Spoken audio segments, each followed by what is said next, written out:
Infection کا وہ 1.9 کے قریب تھا۔ کرٹیکل پیشنٹ جو تھے سارے ملک میں وہ 570 کے قریب تھے، اور جو روز اموات ہو رہی تھیں وہ 5 تھیں، اور جو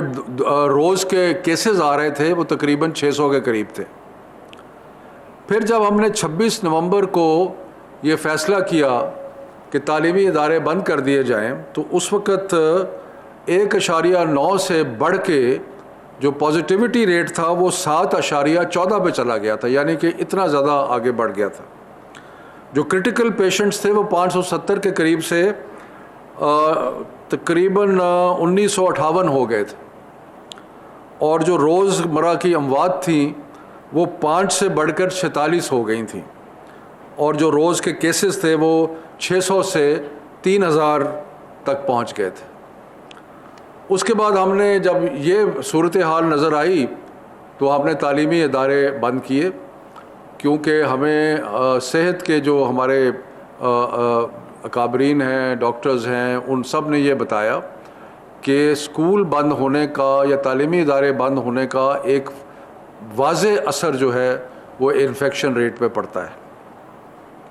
تو 26 نومبر کو ہم نے بند کیا، اس سے گراف کچھ نیچے آیا،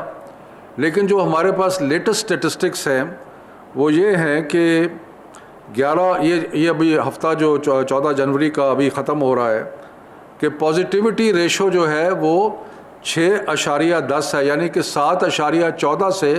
کم ہو کے 6.10 پہ آئی ہے، لیکن ابھی بھی نسبتاً زیادہ ہے۔ جو کرٹیکل پیشنٹس ہیں وہ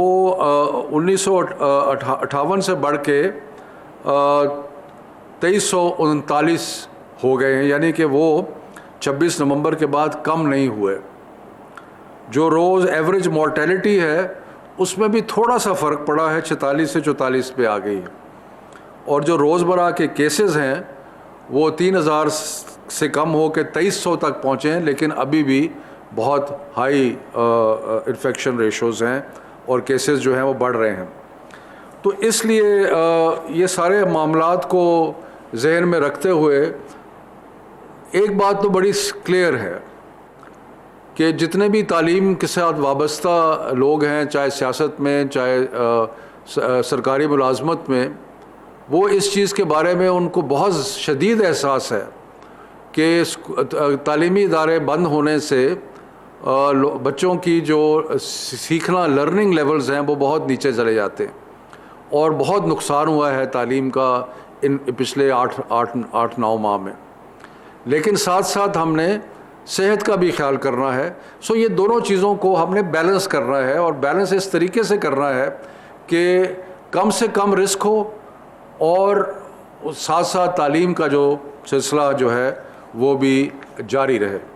تو اس سلسلے میں جو فیصلے آج کیے گئے ہیں وہ یہ ہیں کہ جو 9 سے 12، 9، 10، 11، 12 ہے، یہ وہ کلاسز ہیں جن کے امتحانات ہونے ہیں، اور حکومتوں نے صوبائی اور وفاقی حکومت نے یہ فیصلہ کیا ہے کہ اس سال بغیر امتحان کے کسی بچے کو پاس نہیں کیا جائے گا جس طرح پچھلے سال کیا گیا تھا۔ اس لیے ضروری ہے کہ 9، 10، 11، 12 جو ہے جنہوں نے امتحان دینا ہے ان کی تعلیم کا سلسلہ شروع کیا جائے۔ تو اس لیے 18 تاریخ جیسے کہ پہلے فیصلہ کیا گیا تھا، 18 تاریخ کو 9، 10، 11، 12 جو ہیں وہ کھل جائیں گے، اور ان کا تعلیم کا سلسلہ جو ہے امتحان کے نسبت سے وہ شروع ہو جائے گا۔ اس کے بعد یہ فیصلہ کیا گیا کہ جو 25 کو کلاس پری یعنی کہ پہلی سے یا پہلی سے پہلے سے لے کے 8ویں تک جو کلاسز کھلنی تھیں، اس کا فیصلہ کیا گیا کہ اس کو 1 ہفتہ آگے کر دیا جائے گا، یعنی کہ اب پرائمری اور سیکنڈری اور جو پرائمری اور 6، 7، 8 ہے وہ بجائے 25 کے کھلنے کے، وہ اب ہم نے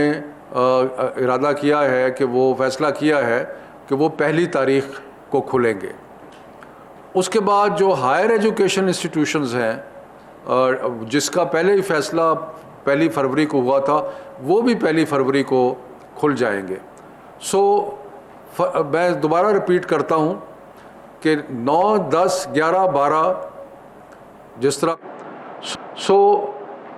میں دوبارہ رپیٹ کرتا ہوں کہ 9, 10, 11, 12 جس طرح پہلے فیصلہ کیا گیا تھا 18 تاریخ کو ہی کھلیں گے سارے اسکولوں میں، اور جو کلاس 1 to 8 ہے وہ اب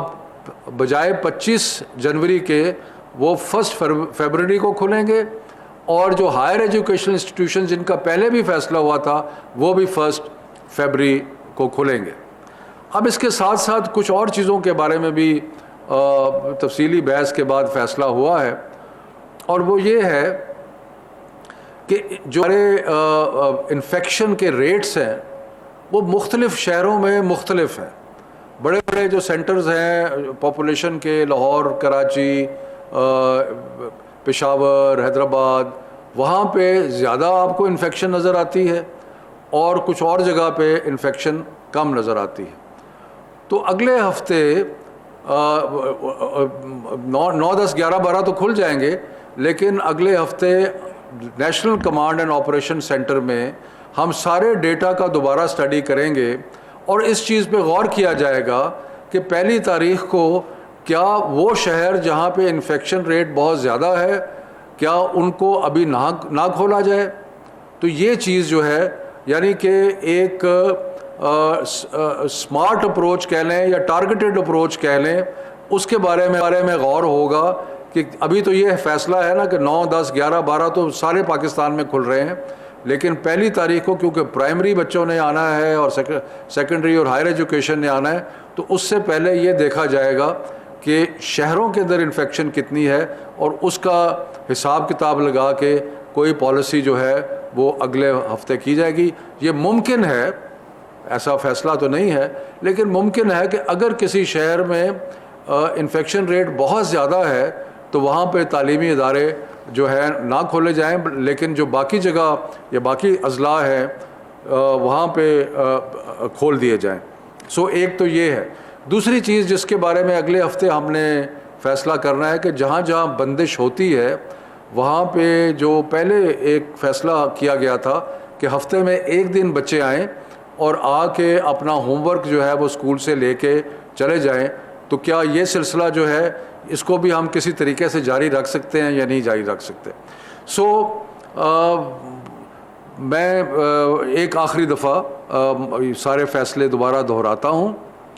کہ 9, 10, 11, 12, 18 تاریخ کو گزشتہ فیصلے کے مطابق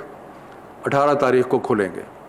یعنی کہ سارے اسکولز یا انٹرمیڈیٹ کالجز جہاں پہ 9, 10, 11, 12 کی کلاسز ہیں وہ کھل جائیں گے۔ اس کے بعد جو 25 کو کھلنے تھے پرائمری وہ نہیں کھلیں گے، کلاس 1 to 8 جو ہیں وہ 1 تاریخ کو کھلیں گے، اور ہائر ایجوکیشن انسٹیٹیوشنز جیسے کہ پہلے فیصلہ ہو چکا ہے وہ بھی 1 تاریخ کو کھلیں گے۔ اگلے ہفتے مزید جائزہ لیا جائے گا نیشنل کمانڈ آپریشن سینٹر میں، اور اس میں ہم خاص طور پہ دیکھیں گے کہ شہروں میں جو وبا کی پھیلاؤ ہے اس کا تجزیہ اور اندازہ جو ہے وہ لگایا جائے گا۔ تو یہ آج کے فیصلے ہیں جو میں نے آپ کے سامنے پیش کرنے تھے۔ شکریہ۔ شفقت محمود گفتگو کر رہے تھے۔ انہوں نے کہا کہ تعلیمی ادارے بند ہونے سے شعبہ تعلیم کا بہت نقصان ہوا ہے۔ رواں ہفتے کورونا کے مثبت کیسز کی شرح 6.10% رہی ہے۔ کورونا سے ہلاکتوں میں تھوڑا فرق پڑا ہے، لیکن 18 جنوری سے تمام تعلیمی اسکولز کھول دیے جائیں گے۔